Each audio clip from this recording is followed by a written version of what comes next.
Robbed by my children, I worked as a waitress at 60. Every day, I shared my lunch with a trembling old man. One day, my son entered laughing at my downfall. "You look pitiful." Suddenly, 4 bodyguards stormed in. The old man stood up, pointed at my son, and said something that nobody could ever imagined. "Everything changed. I'm glad to have you here. Follow my story until the end and comment the city you're watching from so I can see how far my story has reached." My name is Colette, and at 60 years old, I never imagined I would be wearing a polyester uniform, my feet aching in cheap shoes, carrying plates of food to strangers who barely looked at me. But life has a way of humbling you when you least expect it. The Murphy's Diner uniform was 2 sizes too big. The red fabric faded from countless washes. The name tag read, Colette, in peeling white letters, and every time I caught my reflection in the coffee pot, I saw a stranger. This wasn't supposed to be my story. I was supposed to be enjoying retirement, maybe traveling with my late husband's pension, watching my grandchildren grow up. Instead, here I was, learning to balance plates on my arm and smile at customers who treated me like I was invisible. It had been 3 weeks since I started working at Murphy's. 3 weeks since my world fell apart completely. The other waitresses were kind enough, especially Ruth, who had been working there for 15 years. She showed me how to carry 4 plates at once without dropping them, how to remember orders without writing everything down, and most importantly, how to keep smiling even when your feet felt like they were on fire. "You'll get used to it, honey," Ruth told me on my first day, her weathered hands adjusting my apron. "Takes about a month for your body to stop screaming at you." But it wasn't my body that was screaming. It was my heart. The morning rush was always the worst. Business people grabbing coffee and rushing out, construction workers wanting hearty breakfasts before their shifts, elderly couples sharing quiet conversations over pancakes. I watched them all, wondering if any of them had children who loved them, who would never dream of betraying them the way mine had. I tried not to think about Carlton and Rebecca, but they haunted every moment. My son and daughter, the children I had sacrificed everything for, the ones I had worked double shifts to put through college, the ones I had trusted with every penny I had saved over 40 years of marriage. The betrayal still felt fresh, like a wound that refused to heal. They had convinced me to sign papers, said it would help with taxes, make things easier when I got older. I was so tired then, still grieving my husband Robert's death 6 months earlier, that I barely read the documents. I trusted them. They were my children. But those papers weren't about taxes. They were about transferring my assets, my house, my savings, everything Robert and I had built together over 4 decades.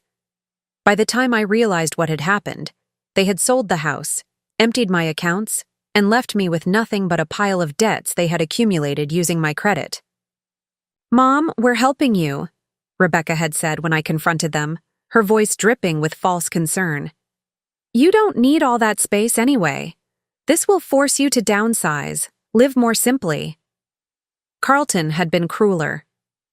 "You would have just wasted it anyway, Mom. At least this way the money stays in the family." Family? The word tasted bitter in my mouth now. So here I was, in a studio apartment that cost $1,200 a month, working 10-hour shifts at Murphy's Diner to pay rent and buy groceries. The apartment was tiny, with thin walls that let me hear every argument from my neighbors, and a heating system that sounded like a dying animal. But it was mine, the only thing in my life that truly belonged to me anymore. The lunch rush had started, and I was refilling coffee cups when I noticed him for the first time. An elderly man, probably in his 70s, sitting alone at the corner table by the window. He was thin, with silver hair and hands that trembled slightly as he lifted his coffee cup. His clothes were clean but worn, the kind that had seen better days. What struck me most was how he ate. Slowly, deliberately, like someone savoring every bite because he wasn't sure when the next meal would come. I recognized that carefulness, that appreciation for simple food. It was the same way I had been eating since my children left me with nothing. He ordered the cheapest thing on the menu, a cup of coffee and a piece of toast, $2.50. I watched him count out exact change from a small coin purse, his fingers shaking slightly as he placed each quarter on the table. Something about him reminded me of my father, who had worked construction until his hands were too arthritic to hold tools anymore. The same dignity in his posture, the same quiet resignation in his eyes. When I brought him his order, he looked up at me with clear blue eyes and said, "Thank you, dear." His voice was soft, educated, with just a hint of an accent I couldn't place. "You're welcome," I replied, and meant it more than I had with any customer since I started working there. Throughout the lunch rush, I found myself glancing at his table. He sat there for over an hour, making that single piece of toast and coffee last as long as possible. When he finally got up to leave, I noticed he left a $1 tip on a $2.50 bill. 40%. More than some customers left on $50 orders. That evening, as I soaked my aching feet in Epsom salt water in my tiny bathroom, I couldn't stop thinking about him. There was something in his eyes that I recognized, the look of someone who had lost everything important to them. The next day, he was there again. Same table, same order. Toast and coffee, $2.50. This time, I brought him extra butter without him asking, and he smiled at me like I had given him a gift. "That's very kind of you," he said, his voice warm despite the tremor in his hands. "We all need a little extra kindness," I replied, surprising myself with how easily the words came. He nodded slowly, like he understood exactly what I meant. Over the following days, he became a regular part of my routine. He would arrive at exactly 11:30 every morning, order the same thing, and sit at the same table. I learned that his name was Lance when I heard him give it to Ruth for a phone call. By the end of my first month at Murphy's, I had developed a strange protective feeling toward Lance. Maybe it was because he reminded me of my father, or maybe it was because I saw my own situation reflected in his careful counting of coins, his appreciation for small kindnesses. One particularly busy Thursday, I noticed Lance hadn't touched his toast. He was just sitting there staring out the window, his hands folded in his lap. Something was wrong. I walked over to his table during a brief lull in orders. "Is everything all right, Lance?"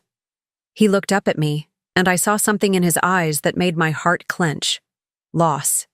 Deep, profound loss that I knew all too well. "Just thinking about my children," he said quietly. "Sometimes I wonder if they think about me at all." The words hit me like a physical blow. Here was someone else whose children had abandoned them, someone else carrying the weight of love that wasn't returned. Without thinking, I slid into the seat across from him. I knew Ruth would scold me for sitting with customers during my shift, but I couldn't help myself. "I understand," I said softly. "More than you might think." Lance studied my face for a long moment, and I had the strangest feeling that he was seeing more than just a tired waitress in a faded uniform. "Do you have children?" he asked. "Two. A son and a daughter." I touched the photo in my apron pocket, the one I couldn't bring myself to throw away even though looking at it broke my heart every time. They've made their choices." Lance nodded slowly. "It's a special kind of pain, isn't it, when the people you love most in the world decide you're not worth their time?" Tears pricked at my eyes, but I blinked them back. I couldn't cry at work, couldn't let customers see how broken I really was. "I should get back to work," I said, starting to stand. "Wait," Lance said, his voice urgent despite its softness. Would you mind if I bought you lunch? When your shift ends? I mean, if you don't have other plans." I looked at this trembling old man who probably had even less money than I did, offering to buy me a meal he could barely afford himself. Something warm spread through my chest, the first genuine warmth I had felt in months. "I would like that," I said. "But I'll buy. I get an employee discount." Lance smiled, and for a moment the sadness in his eyes lifted. "That's very kind of you, Colette. Very kind indeed. As I walked back to the counter to check on my other tables, I felt something I hadn't experienced since my children's betrayal. Hope. Maybe I was alone in the world. Maybe my own children had thrown me away like garbage. But perhaps there was still kindness to be found in unexpected places. I had no idea that this trembling old man would soon change everything about my life, or that the kindness I was showing him was being watched and measured by eyes far sharper than they appeared to be. That first lunch together changed something between Lance and me. We sat in the back booth of Murphy's after my shift ended, sharing a plate of the daily special, meatloaf and mashed potatoes, and talking like old friends who had just found each other again after years apart. Lance ate slowly, deliberately, but I noticed he kept pushing most of his food toward my side of the plate. When I protested, he waved his hand dismissively. "I don't have much appetite these days," he said, "but I hate to see food go to waste." I understood that feeling. Since losing everything, I had become acutely aware of every wasted dollar, every scrap of food. But watching Lance, I realized he was doing something I hadn't done for myself. He was taking care of someone else despite his own struggles. "Tell me about your children," he said gently, his blue eyes kind but penetrating.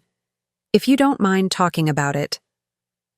And somehow, I found myself telling this near stranger everything.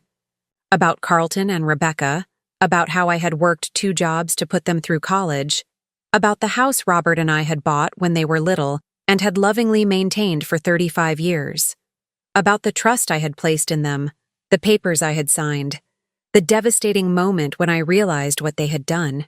"They said it was for my own good," I said, my voice barely above a whisper. That I was too old to manage my finances, that they were protecting me from myself. Lance listened without interrupting, occasionally nodding or making soft sounds of understanding. His hands, I noticed, had stopped trembling while I talked, as if my story had given him something to focus on besides his own pain. "And where are they now?" he asked when I finished. "Carlton lives in my old house with his wife and their 2 children. My grandchildren. I haven't seen them since." I swallowed hard. "Rebecca moved to California. She sends me a Christmas card every year with a photo of her family, like that makes everything okay." "Do they know you're working here?" "Carlton knows. He drove by the diner a few weeks ago and saw me through the window. He didn't come in." Lance was quiet for a long moment, his fingers drumming silently on the table. When he looked up, there was something different in his expression, a hardness that hadn't been there before. "People reveal their true character when they think no one important is watching," he said softly. "Your son made a choice that day when he drove by and didn't come in." The way he said it sent a small chill down my spine, though I couldn't say why. After that first lunch, Lance and I fell into a routine. Every day he would come in at 11:30, order his toast and coffee, and we would chat when I had breaks between customers. At the end of my shift, we would share whatever the daily special was, splitting the cost and the food equally. I began to look forward to those conversations more than anything else in my day. Lance was educated, well-spoken, and had traveled extensively in his younger years. He told me stories about places he had been: Paris, Tokyo, London, but he was always vague about what he had done for work. "I was in business," he would say when I asked. "Nothing very exciting, numbers and meetings and paperwork." But sometimes, when he thought I wasn't looking, I caught glimpses of something else. The way he held himself when he thought no one was watching. Straighter, more confident. The expensive watch he wore, which seemed inconsistent with counting quarters for toast. The way other customers seemed to defer to him without realizing it, moving aside when he walked by, speaking more quietly when he was near. Most telling were his observations about people.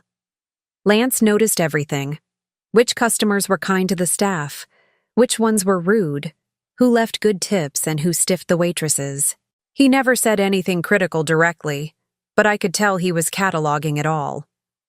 "That man in the blue suit," he said one day, nodding toward a businessman who had been particularly condescending to Ruth. He thinks his money makes him better than everyone else. But money doesn't buy character, does it? No, I agreed. It doesn't. Character is revealed in how we treat people who can't do anything for us, Lance continued, his voice taking on an edge I hadn't heard before. People who think they can look down on others because of circumstances. They usually learn that circumstances can change very quickly. Again, that small chill. There was something about the way Lance spoke sometimes, as if he knew things about the world that the rest of us didn't. 3 weeks into our friendship, Lance missed a day. When he didn't show up at 11:30, I found myself constantly checking the door, worrying. He had become such a fixture in my routine that his absence felt wrong. He appeared the next day, looking more fragile than usual. His hands were shaking worse, and he seemed to have trouble getting comfortable in his chair. "Are you all right?" I asked when I brought his coffee. "Doctor's appointment yesterday," he said dismissively. Just the usual indignities of growing old. But when I sat with him after my shift, I noticed he barely touched his food. "Lance, are you sure you're okay?"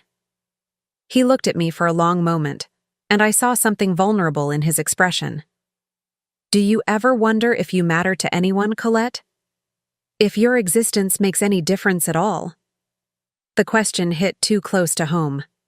"Every day," I admitted. "I used to think I mattered to my children. I worked hard my whole life, provided for them, gave them every opportunity. But when I needed them most, they were nowhere to be found." "What happened?" I asked gently. Lance was quiet for so long I thought he wouldn't answer. Finally, he said, "My wife died 2 years ago. Cancer. I took care of her for 18 months. Doctor visits, treatments, sleepless nights. My children visited twice. At the funeral, they were more interested in discussing what I planned to do with the house than in comforting their father." My heart clenched. "Lance, I'm so sorry." "They wanted me to sell everything, move into a facility. Said it would be easier for everyone. Easier for them, they meant. They didn't want to be bothered with an aging father." "So, what did you do?" His smile was sad, but determined. "I told them I would make my own decisions about my life. They haven't spoken to me since." We sat in comfortable silence for a while, two wounded people finding solace in shared understanding. "You matter to me," I said suddenly, surprising myself with the intensity of my voice. "These lunches, our conversations, they're the best part of my day. You matter, Lance." He reached across the table and squeezed my hand with his trembling fingers. "You matter to me too, my dear. More than you know." The next week brought an unexpected challenge. The lunch rush was particularly busy, and we were short-staffed because another waitress had called in sick. I was running between tables trying to keep up with orders when I noticed Lance hadn't been served yet. I hurried over to his table. "I'm so sorry, Lance. We're swamped today." "Don't worry about me," he said gently. "Take care of your other customers first." But 15 minutes later, he still hadn't been served, and I could see he was getting tired. Without thinking, I grabbed my own lunch from the back, a sandwich I had brought from home, and set it in front of him. "Colette, I can't take your lunch," he protested. "You can and you will," I said firmly. "I'll eat later." Lance looked at the sandwich, then at me, and his eyes filled with tears. "No one has shown me this kind of kindness in years," he said softly. "Everyone deserves kindness," I replied. "Especially people who have been hurt by those who should have loved them." As I watched Lance eat my simple sandwich like it was a feast, I had no idea that this small act of generosity was being observed and noted by someone who had spent a lifetime learning to read character in people's smallest actions. I didn't know that Lance's trembling hands were steadier than they appeared, or that his shabby clothes hid more than poverty. I had no idea that his careful observations and quiet questions were gathering information about my true nature, testing the authenticity of my kindness. All I knew was that this lonely old man had become important to me, and that in caring for him, I was rediscovering parts of myself that my children's betrayal had buried. In sharing my meager lunch with someone who had even less, I was learning that having nothing didn't mean being nothing. But soon, everything I thought I knew about Lance would be turned upside down, and my simple act of sharing a sandwich would set in motion events that would change both our lives forever. The day my world shifted again started like any other. It was a Tuesday in November, cold and gray, with that bitter wind that cuts right through your coat and reminds you that winter is coming whether you're ready or not. The lunch rush was particularly heavy because of the weather. People wanted hot food and warm coffee before venturing back out into the cold. I was refilling coffee cups when I saw him through the window. Carlton! My son, walking up to Murphy's diner with that confident stride I remembered from his childhood, when he would bound into rooms like he owned them. My heart did a strange flip, caught between hope and dread. For one foolish moment, I thought he had come to see me. Maybe he had been thinking about what he had done. Maybe he wanted to apologize, to make things right. Maybe my son had finally found his conscience. Lance was at his usual table, quietly eating his toast and watching the street through the window. I saw him notice Carlton approaching, saw his eyes narrow slightly with interest. But I was too focused on my own emotional turmoil to pay attention to Lance's reaction. The bell above the door chimed, and Carlton stepped inside, shaking raindrops from his expensive overcoat. He wore a tailored charcoal suit that probably cost more than I made in 2 months, leather shoes that gleamed despite the weather, and a watch that caught the light like a small piece of jewelry. He looked successful, prosperous, every inch the successful businessman he had always wanted to be. He looked around the diner with barely concealed distaste, taking in the worn vinyl booths, the crackling radio playing oldies, the smell of grease and coffee that permeated everything. His gaze swept over the other customers, construction workers in dirty clothes, elderly couples counting out exact change, a single mother trying to keep her toddler quiet while she ate. Then his eyes found me. I was standing by the coffee machine, my polyester uniform wrinkled from the busy lunch rush, my hair escaping from its ponytail, holding a pot of coffee with hands that suddenly couldn't stop shaking. For a moment, neither of us moved. I waited for recognition, for some sign of warmth or regret in his face. Instead, Carlton smiled. But it wasn't the warm smile I remembered from his childhood. It was cold, calculating, amused. He walked over to where I stood, his expensive shoes clicking against the worn linoleum floor. The diner had grown quieter, conversations dropping to whispers as people sensed some kind of drama unfolding. Well, Carlton said, his voice carrying clearly through the suddenly quiet restaurant. Look what we have here. Carlton, I whispered, my voice barely audible. I didn't expect to see you here. I'll bet you didn't.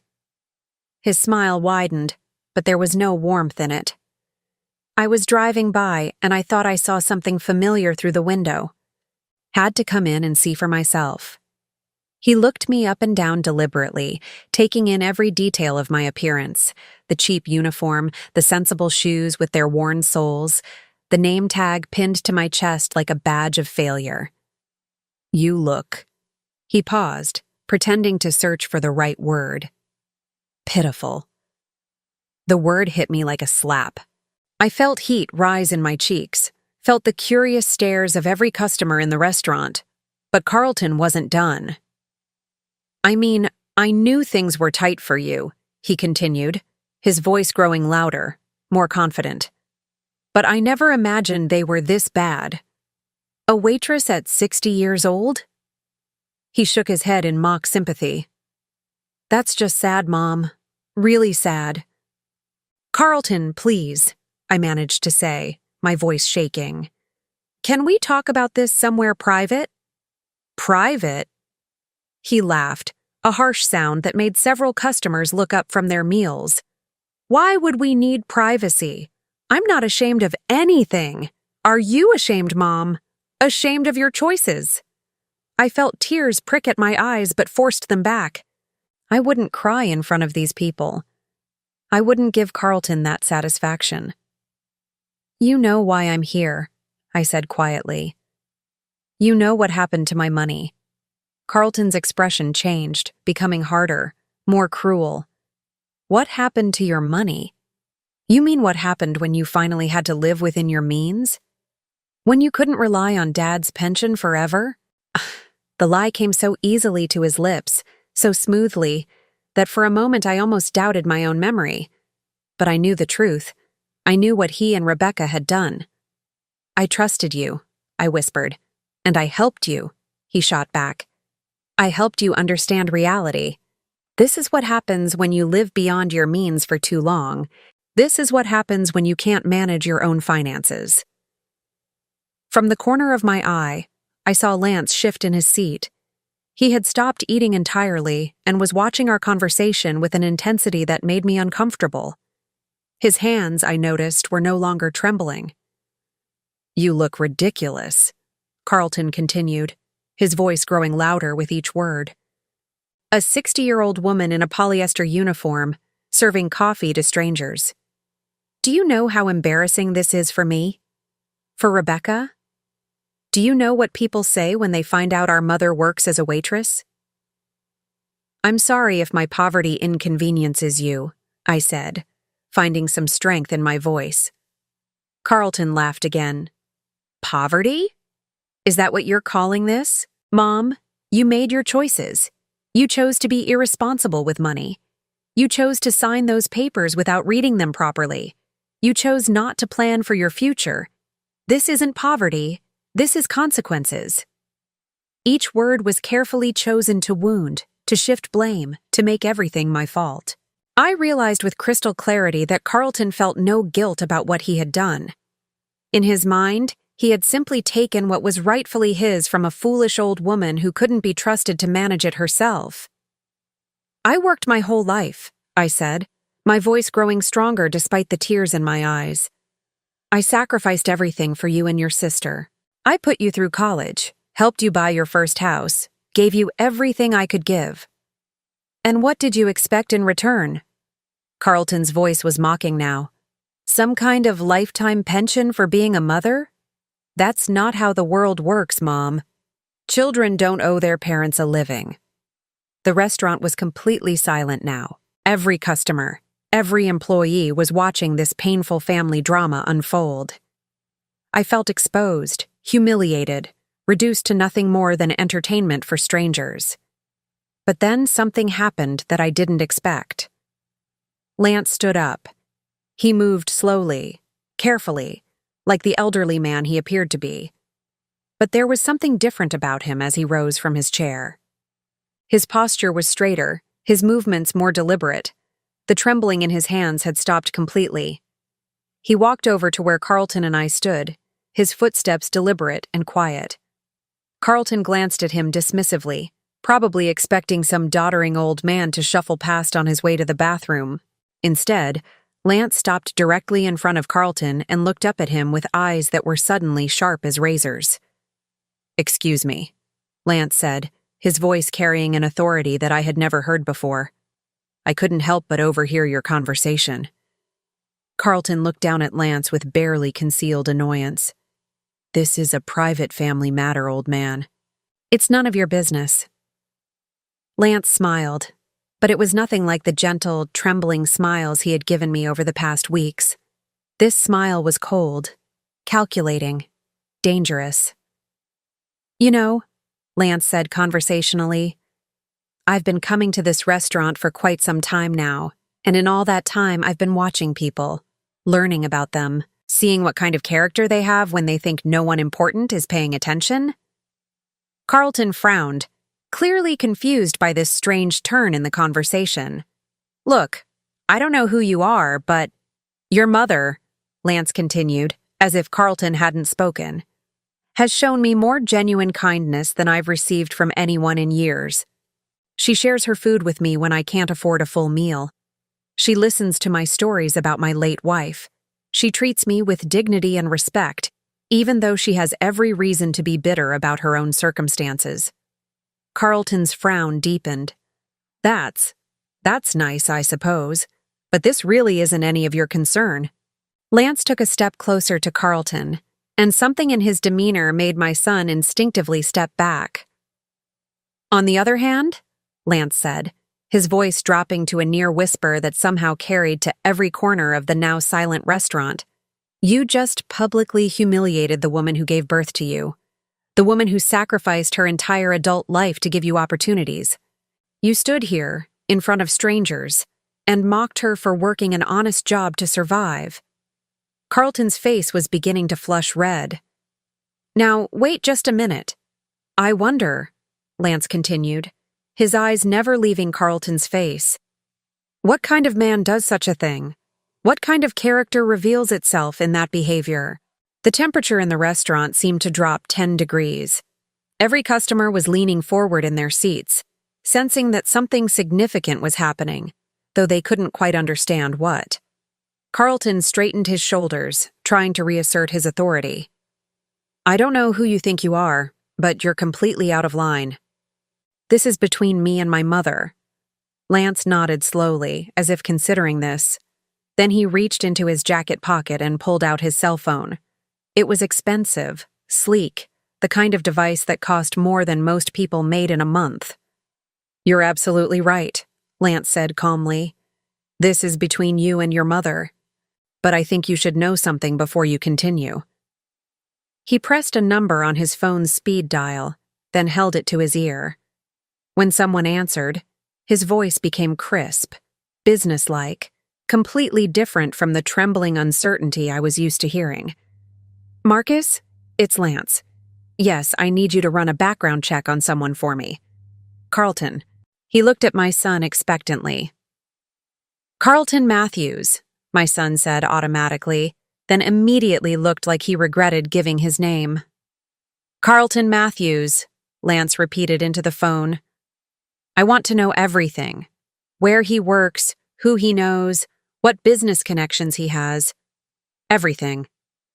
He paused, listening. "Yes, immediately. And Marcus, this is priority 1. He ended the call and slipped the phone back into his pocket. The entire restaurant was so quiet you could hear the coffee pot gurgling on its burner. Carlton had gone pale. "Who? Who are you?"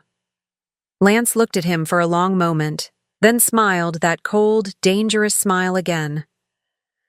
"Someone who believes very strongly in consequences," he said softly. "Someone who has spent his entire life learning that character matters. And someone who has just discovered what kind of character you really have." He turned to me, and suddenly his expression was gentle again, though his eyes remained sharp. "Colette, my dear," he said, his voice warm despite everything that had just happened. "Would you mind if we finished this conversation tomorrow? I think your son and I might have some things to discuss." I nodded numbly, still trying to process what I had just witnessed. This wasn't the trembling, uncertain old man I had been sharing lunches with. This was someone else entirely.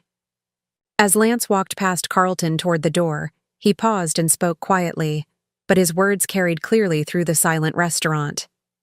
"You should have come in that day when you drove by and saw your mother working here," he said. "You should have shown her the respect she deserved, but you didn't. You made a choice, Carlton. And now you're going to live with the consequences of that choice." The bell chimed as Lance left the restaurant, and suddenly everyone was talking at once. But I barely heard the voices around me. I was staring at my son's pale, frightened face, wondering who Lance really was and what he meant by consequences. Carlton looked at me with something like panic in his eyes. "Mom, who is that man? How do you know him?" For the first time in months, I felt something that might have been hope stirring in my chest. "I thought he was just a lonely old man," I said softly. But I think I might have been wrong about that. I couldn't sleep that night. I kept replaying the scene at the diner over and over in my mind, trying to understand what had happened. The Lance I thought I knew, trembling, uncertain, counting quarters for toast, had vanished in an instant, replaced by someone who commanded attention with a single phone call and made my grown son turn pale with fear. The next morning, I arrived at work early, hoping Lance would come in before his usual time. I needed answers. I needed to understand who this man really was, and what he meant when he talked about consequences. Ruth noticed my distraction immediately. "You look like you didn't sleep a wink, honey. Everything all right?" "Oh, fine," I said, though my voice sounded strained even to my own ears. "Just tired." But I wasn't fine. My hands shook as I refilled salt shakers and wiped down tables. Every time the bell over the door chimed, I looked up expecting to see Lance or Carlton or someone else who might help me make sense of what had happened. At 11:15, the door opened and Lance walked in. He looked exactly like the frail old man I had befriended weeks ago. Slightly stooped shoulders, careful steps, hands that trembled as he hung his worn coat on the hook by his table. But now I knew it was an act, and once you know something is performance, you can't unsee it. He sat at his usual table and waited. Our eyes met across the restaurant, and he gave me that same gentle smile he had offered every day since we met. But now I could see the intelligence behind it, the careful assessment that I had mistaken for simple kindness. I walked over to his table, my heart pounding. "Your usual?" I asked, my voice barely steady. "Actually," Lance said, his voice back to the soft, uncertain tone I was used to, "I think today I'd like something different. Could I have the breakfast special? And coffee, of course."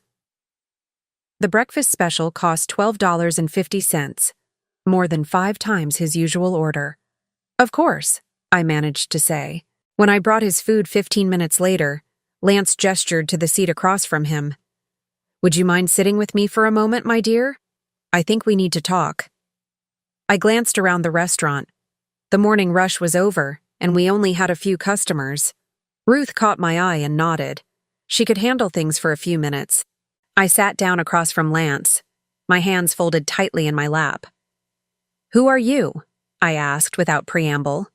Lance smiled, and this time it was neither the trembling uncertainty I was used to, nor the cold calculation from yesterday. It was something warmer, more genuine than either. "My name really is Lance," he said. "Lance Morrison. And I really am 74 years old, and my wife really did die 2 years ago, and my children really have abandoned me." He paused, cutting into his eggs with steady hands. "But I wasn't entirely honest about what I did for work." "What did you do?" "I built companies," Lance said simply. "Started with nothing after college and spent 50 years building, buying, and selling businesses. Technology companies, manufacturing, real estate development, restaurants. By the time I retired, I owned or had major stakes in over 200 companies across the country." My mouth fell open. 200 companies? Give or take. Lance took a bite of his eggs, watching my reaction carefully. "I was what people call a serial entrepreneur.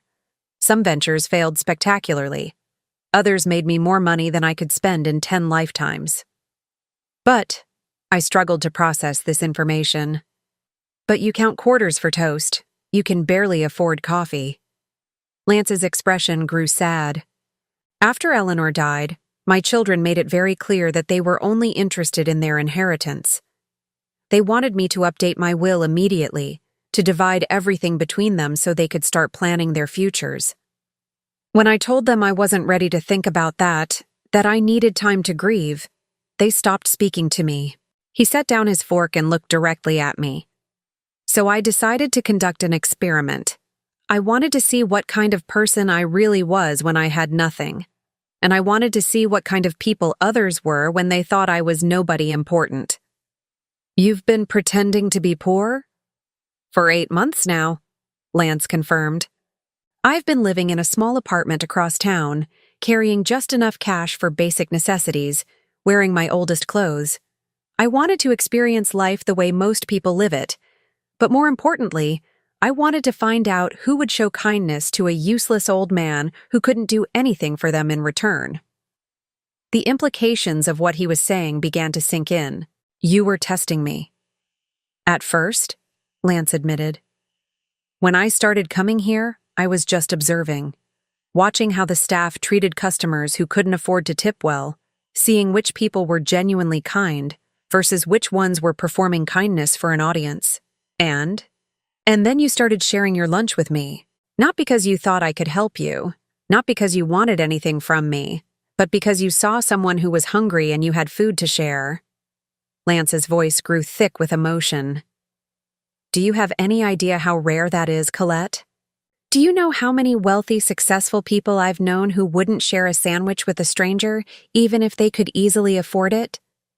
I thought about all the lunches we had shared, all the times I had pushed extra food toward him, all the moments when I had chosen to spend my employee discount on his coffee instead of saving the money for myself. You were watching everything, I said, understanding finally dawning. I was. And what I saw was a woman who had been betrayed by her own children, left with nothing, forced to start over at 60 years old, and still had enough compassion to care for someone else who seemed to have even less. Lance reached into his jacket and pulled out that expensive phone again. This time, I noticed details I had missed before. The platinum case, the custom leather holder, the way it looked like it had been designed specifically for him. Yesterday, after your son left, I made some calls, he said, scrolling through the device. I wanted to know exactly what kind of man Carlton Matthews is when he thinks no one important is watching. My stomach clenched. What did you find? Your son works for Henderson & Associates, a mid-sized consulting firm downtown. He makes good money, around $85,000 a year, but he lives well beyond his means. The house he lives in, your old house, is mortgaged to the hilt. He has significant credit card debt, 2 car payments, and he's been passed over for promotion twice in the past year. Each fact hit me like a small punch to the stomach. My son, who had seemed so successful, so confident, was struggling financially despite taking everything I had. But here's the interesting part, Lance continued, his voice growing harder. He's been telling people at work that he's expecting a significant inheritance soon. He's already started spending money he doesn't have, based on assets he believes he'll inherit from his wealthy father-in-law. His father-in-law? His wife's father owns a small chain of hardware stores, moderately successful but nothing extraordinary. The inheritance Carlton is counting on amounts to maybe $200,000 to be split between 3 children. Lance's smile was grim. Hardly enough to support the lifestyle he's been promising his wife and children. I felt sick. He took my money because he needed it. He took your money because he wanted it, Lance corrected. There's a difference. He convinced himself that you didn't need it as much as he did, that he was somehow entitled to it because he was your son. Lance put his phone away and looked at me intently. Colette, what would you say if I told you I could get your money back? The question hit me like a bolt of lightning. What? I said, what if I could get your money back? Your house, your savings, everything Carlton and Rebecca took from you. What would you say? I stared at him, afraid to hope. I would say that's impossible. They had legal documents. I signed papers. Papers can be challenged, especially when they were signed by someone who is grieving and not properly advised of their rights, and particularly when the people who benefited from those papers committed what could be construed as elder abuse. Lance leaned forward, his eyes intense. But I'm not talking about legal action, Colette. I'm talking about something much more direct. I don't understand. Remember what I told you about owning 200 companies? Well, one of those companies happens to hold the mortgage on your son's house. Another one owns the consulting firm where Carlton works. A third one provides the financing for his car loans. The room seemed to tilt around me. You own Henderson & Associates? Controlling interest, yes. Bought it 3 years ago when the original owner wanted to retire. Lance's smile was sharp now, predatory. Carlton doesn't know it yet, but his job security depends entirely on how generous I'm feeling today. I couldn't speak. The implications were staggering. Here's what's going to happen, Lance said, his voice calm and businesslike. Carlton is going to receive a phone call this afternoon. He's going to be told that his position at Henderson and Associates is being eliminated due to restructuring. He'll also be informed that his mortgage has been called in for immediate payment due to some technical violations in his paperwork. Lance, you can't— I'm not finished, he said gently. He'll also discover that his car loans have been transferred to a new company with much stricter payment terms. By the end of this week, your son is going to be facing financial pressures that will make his current debt problems look like pocket change. I felt dizzy. You're going to destroy him. I'm going to give him a choice, Lance corrected. He can return every penny he took from you, with interest, and I'll reverse all of these decisions. His job will be reinstated, his loans will return to their original terms, and his mortgage will be renegotiated. Or he can continue to believe that actions don't have consequences. Lance reached across the table and took my trembling hands in his steady ones. But more importantly, I'm going to give you a choice too. What kind of choice? You can go back to your old life, your house, your savings, your security. Carlton will learn that treating his mother like garbage has a price, and hopefully he'll become a better man because of it. I waited for the other option, sensing there was more. Or, Lance said slowly, you can start a new life. With someone who understands what it means to be betrayed by family, who knows what it's like to discover that the people you love most in the world only see you as a source of money. The weight of what he was offering hit me all at once. Not just my money back, not just revenge on Carlton, but something I had never dared to hope for. A second chance at happiness. I don't understand why you would do this for me, I whispered. Lance squeezed my hands gently. Because in 8 months of pretending to be poor, in 8 months of watching how people treat someone they think is worthless, you're the only person who saw me as human. Not as a source of money, not as someone to be used or ignored, but as a person worthy of kindness and respect. He paused, his voice growing soft.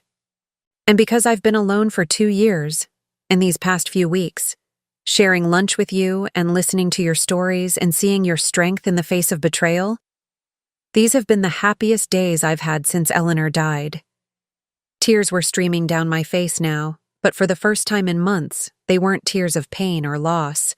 They were tears of possibility, of hope, of the overwhelming realization that sometimes the universe sends exactly what you need in the form you least expect. What happens now? I asked. Lance smiled, and this time it was purely gentle, purely real. Now we finish our breakfast. Then I make a phone call to Henderson and Associates, and then we see whether your son is capable of learning from his mistakes. As Lance signaled for Ruth to bring him more coffee, I realized that my life was about to change again. But this time, I wouldn't be falling. This time, someone would be there to catch me. Someone who had been watching all along. The phone call came at exactly 2:30 in the afternoon, while I was serving coffee to a table of construction workers and trying to process everything Lance had told me. My phone buzzed in my apron pocket, and when I saw Carlton's name on the screen, my heart jumped into my throat. I stepped into the back room to answer it, my hands trembling so badly I almost dropped the phone. Mom? Carlton's voice was tight with panic. Mom, I need to talk to you. Something's happening. What kind of something? I asked, though I already knew. I just got fired. The words came out in a rush. They called me into the office and said my position was being eliminated immediately. No warning, no explanation, just gone. 24 hours to clear out my desk. I closed my eyes, feeling a mix of satisfaction and guilt that surprised me with its intensity. I'm sorry to hear that, Carlton. Sorry? That's all you have to say? His voice was rising now, the way it used to when he was a teenager and didn't get his way. Mom, I have a mortgage, car payments, credit cards. I have kids to support. I can't just lose my job like this. What do you want me to do about it? I asked quietly. There was silence on the other end of the line for a moment. When Carlton spoke again, his voice was different, smaller, more desperate. I need help, Mom. I know things have been difficult between us lately, but you're family. Family helps each other, right? The irony was so thick I could taste it. Now that Carlton was in trouble, suddenly family mattered. Suddenly, I was important enough to call. Like you helped me? I asked. That was different, Carlton said quickly.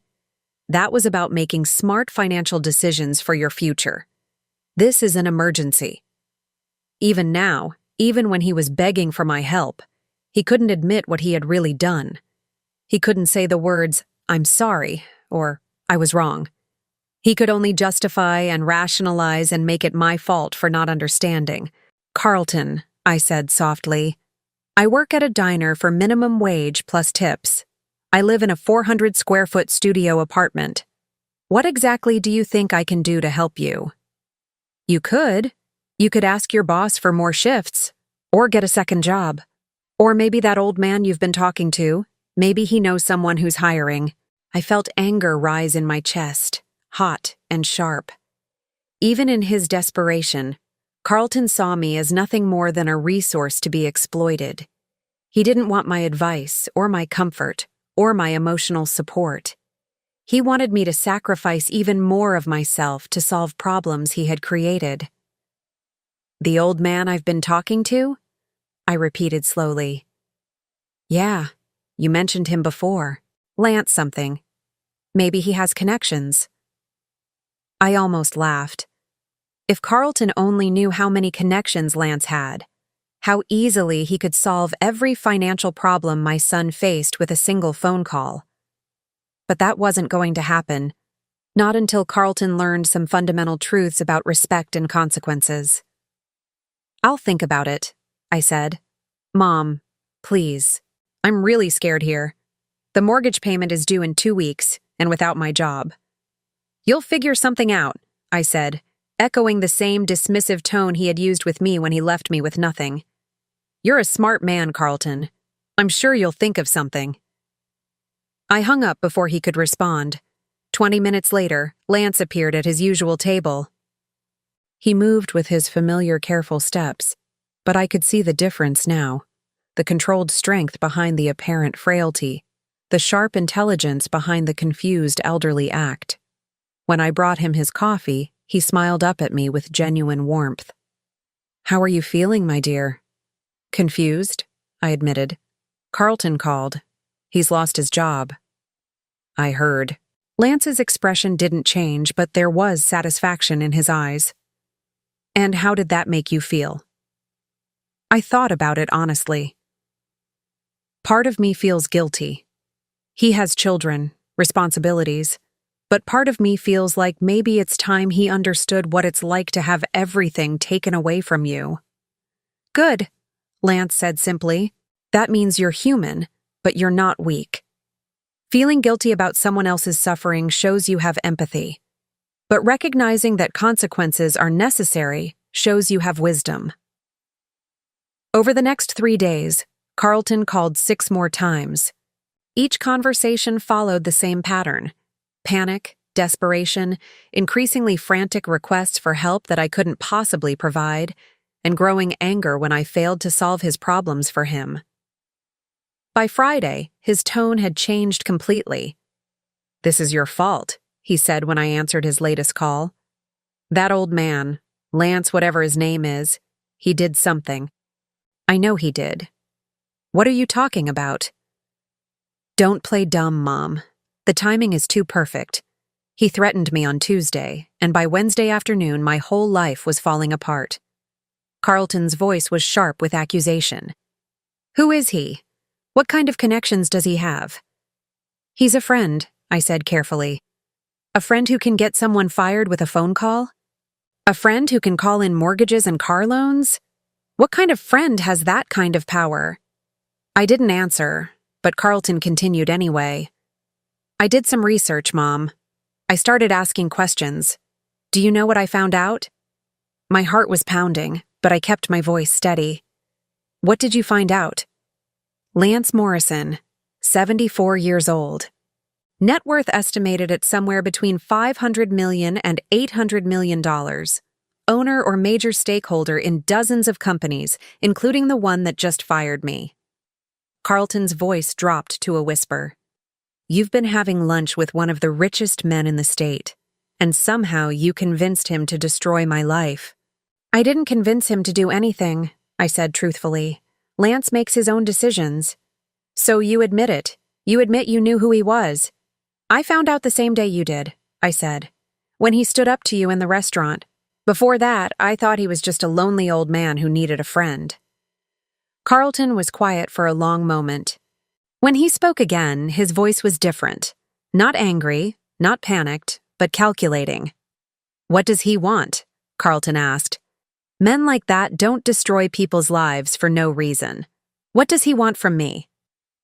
I looked across the restaurant where Lance was sitting at his usual table, reading a newspaper and drinking coffee like he didn't have a care in the world. But I knew he could hear every word of this conversation, knew he was waiting to see what I would say. I think you should ask him yourself, I said. What? He comes to Murphy's Diner every day at 11:30, table by the window. If you want to know what he wants, come ask him. Carlton was silent for almost a full minute. Finally, he said, Will you be there when I talk to him? For the first time in our conversation, my son sounded like the little boy he used to be, scared, uncertain, looking to his mother for protection. It broke my heart and filled me with hope at the same time. Do you want me to be there? I asked gently. Yes, Carlton whispered. Please. Saturday morning, Carlton walked into Murphy's Diner at exactly 11:45. He looked terrible, unshaven, wearing a wrinkled shirt and jeans instead of his usual expensive suit, dark circles under his eyes that spoke of sleepless nights. Lance was already at his table working on his usual toast and coffee. He looked up when Carlton approached, his expression neutral. Mr. Morrison? Carlton's voice was hoarse. Could I sit down? Lance gestured to the empty chair across from him. Of course. I was refilling salt shakers at a nearby table, close enough to hear their conversation, but trying to look like I wasn't listening. Carlton sat down heavily, his hands shaking as he folded them on the table. I know what you did, he said without preamble. Do you? Lance's voice was mild, conversational. What exactly do you think I did? You got me fired. You called in my loans. You're trying to destroy my life because of what happened with my mother. Lance took a sip of his coffee, considering. That's an interesting theory. Tell me, Carlton, do you think your life is being destroyed? I lost my job. I'm about to lose my house. My credit is ruined. If that's not destruction, what is? Consequences, Lance said simply. There's a difference. Carlton's face flushed red. Consequences for what? For telling my mother the truth? For helping her understand reality? Lance set down his coffee cup with deliberate care. Let me tell you what I see when I look at you, Carlton.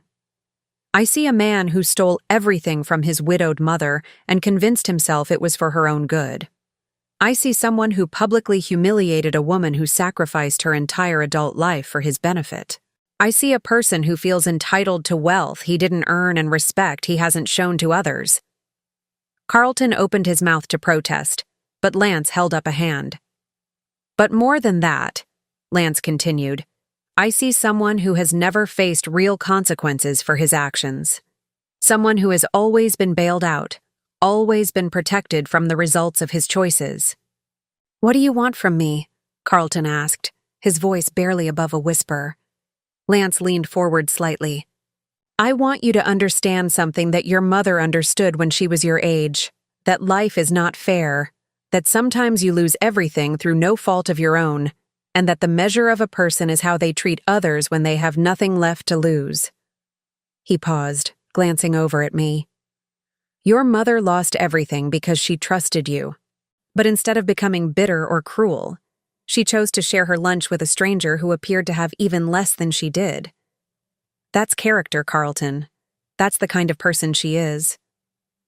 Carlton followed Lance's gaze to where I stood, and for a moment I saw something in his eyes that might have been understanding.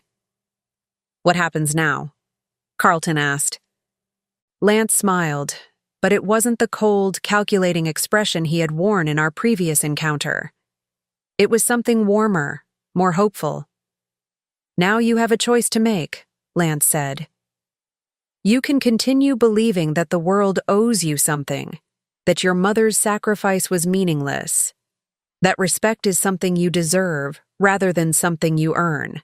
He reached into his jacket and pulled out a piece of paper, which he placed on the table between them.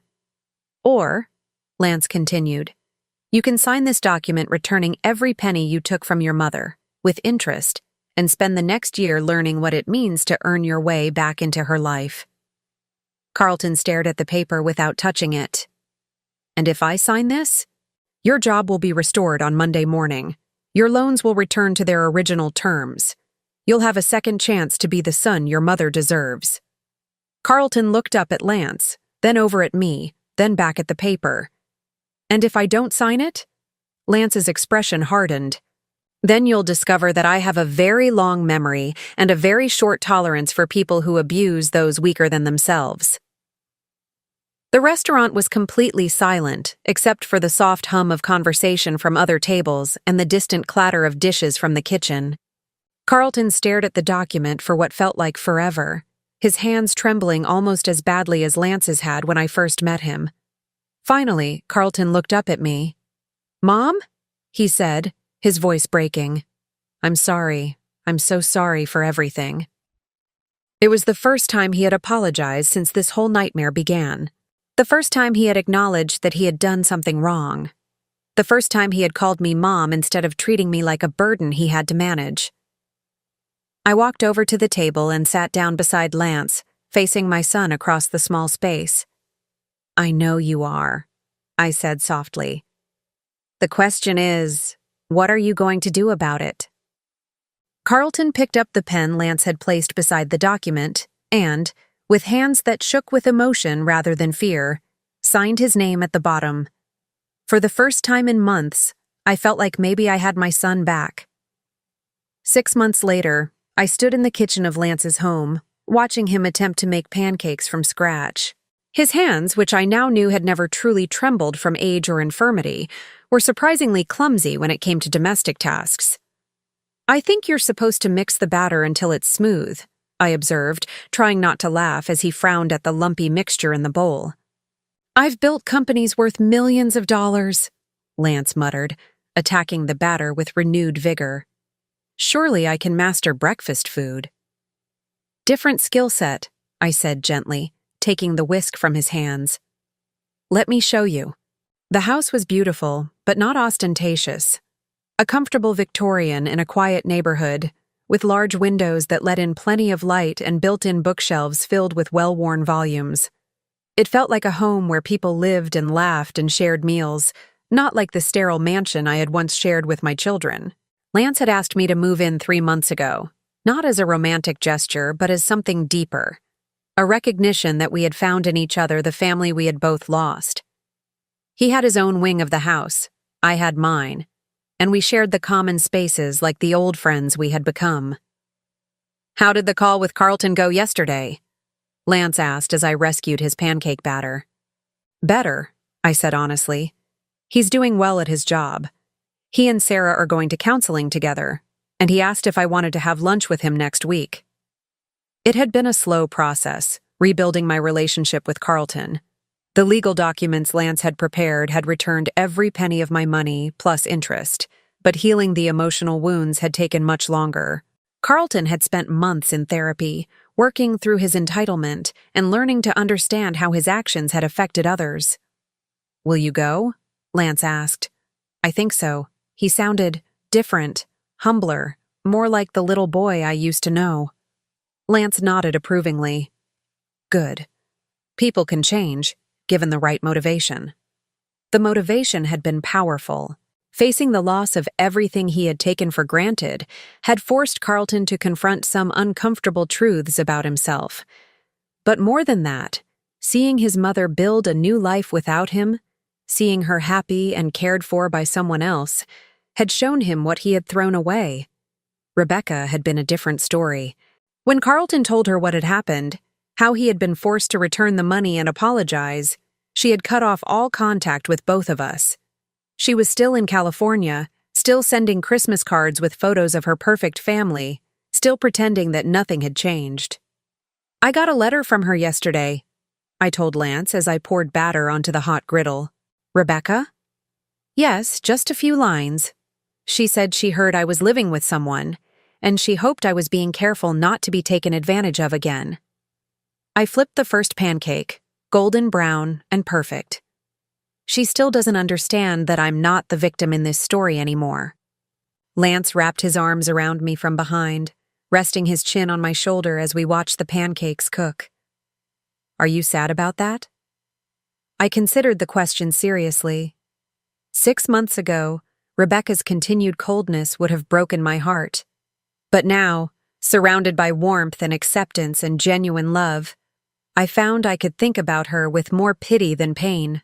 "I'm sad for her," I said finally. "I'm sad that she's so afraid of admitting she was wrong that she's willing to lose her mother permanently. But I'm not sad for me anymore." It was true. The desperate need for my children's approval, the willingness to accept crumbs of affection, the constant anxiety about whether I was good enough or worthy enough, all of that had disappeared. Lance had shown me what it felt like to be valued for who I was, not for what I could provide. "Good," Lance said, squeezing me gently, "because you deserve so much better than crumbs." After breakfast, we took our usual walk around the neighborhood. Lance had maintained his daily routine of going to Murphy's Diner, though now Ruth and the other staff knew exactly who he was. He still ordered toast and coffee, still sat at the same table. But now he left $100 tips for the waitresses and had quietly paid for several major renovations to the kitchen. "I've been thinking about something," Lance said as we paused to admire a neighbor's garden. "What's that?" "My children, Marcus and Elena." I looked at him with concern. Lance rarely talked about his son and daughter, the ones who had pushed him to change his will and then disappeared when he refused. I knew it was still a source of pain for him, despite his wealth and success. "What about them?" "They don't know about us. About you. They don't know that their father has found happiness again." I wasn't sure where this was going. "Do you want to tell them?" Lance was quiet for a moment, watching a cardinal build its nest in the oak tree across the street. "I used to think I wanted them to come back," he said finally. "I used to imagine they would realize their mistake and apologize, and we would all be a family again. And now?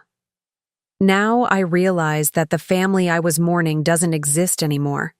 Maybe it never existed. Maybe I was holding on to an idealized version of people who were never really who I thought they were." I took his hand as we continued walking. It's hard to let go of the dream of what family should be. "Yes, but here's what I've learned," Lance said, stopping to face me directly. "Family isn't about blood or obligation or duty. It's about choice.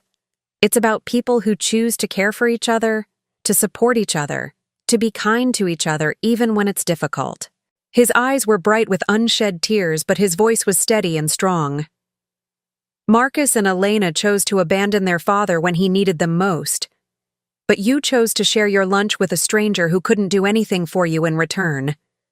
You chose kindness over bitterness, compassion over revenge."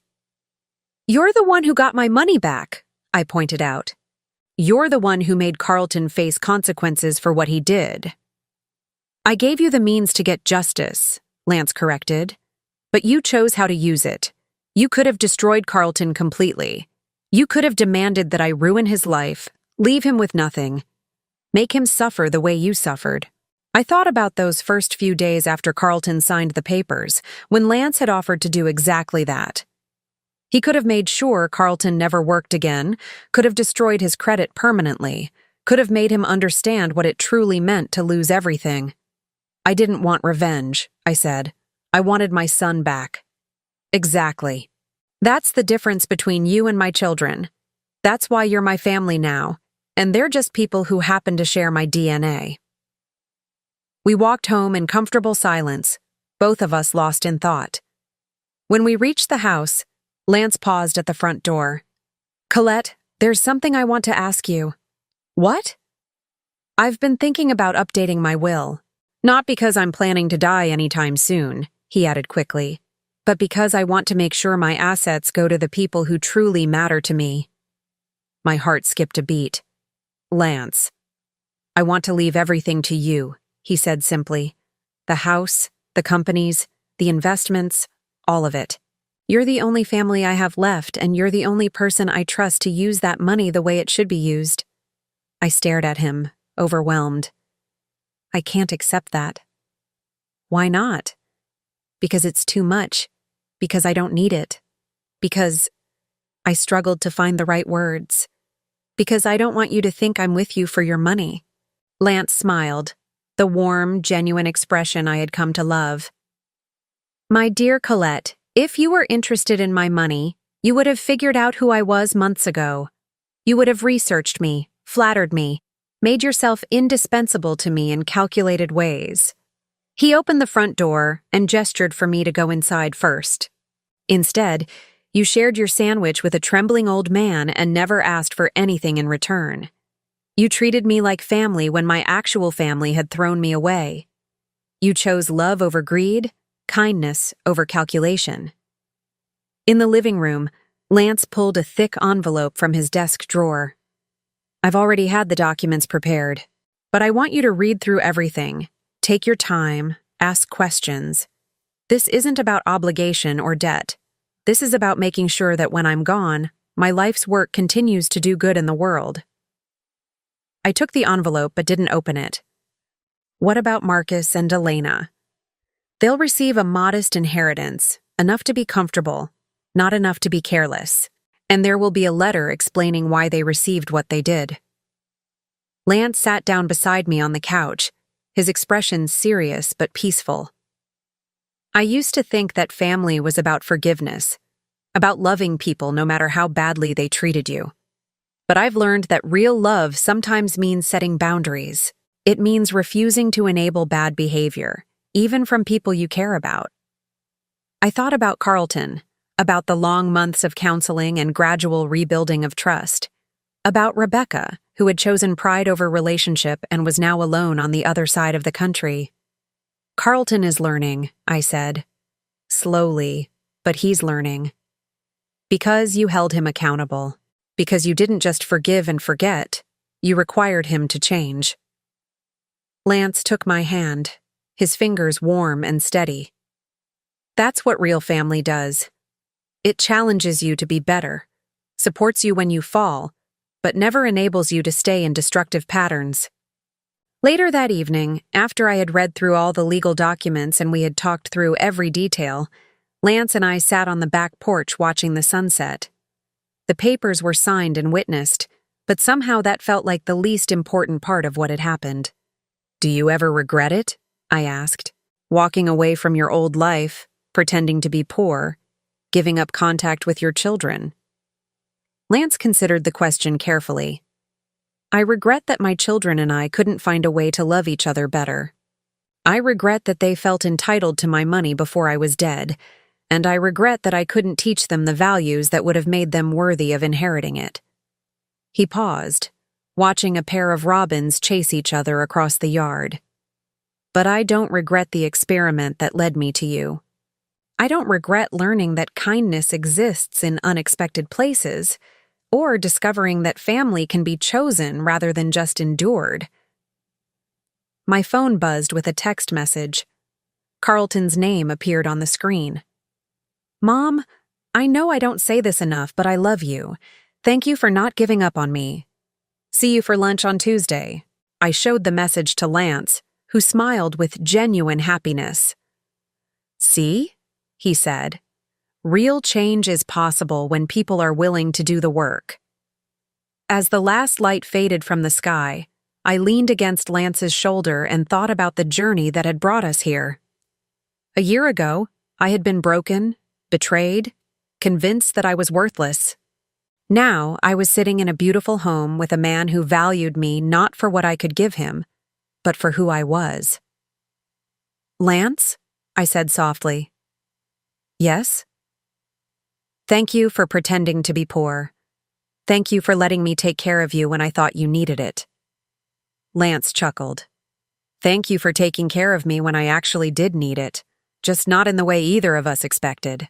The house around us was quiet and peaceful, filled with the comfortable sounds of two people who had found their way home to each other. Tomorrow, I would have lunch with my son and continue the slow work of rebuilding that relationship. Rebecca might call someday, or she might not. Marcus and Elena would receive their inheritance and their letter, and they would make their own choices about what to do with both. But tonight, I was exactly where I belonged, with the family I had chosen, and who had chosen me in return. In the end, that was worth more than all the money in the world. Now I'm curious about you who listened to my story. What would you do if you were in my place? Have you ever been through something similar? Comment below. And meanwhile, I'm leaving on the final screen 2 other stories that are channel favorites, and they will definitely surprise you. Thank you for watching until here.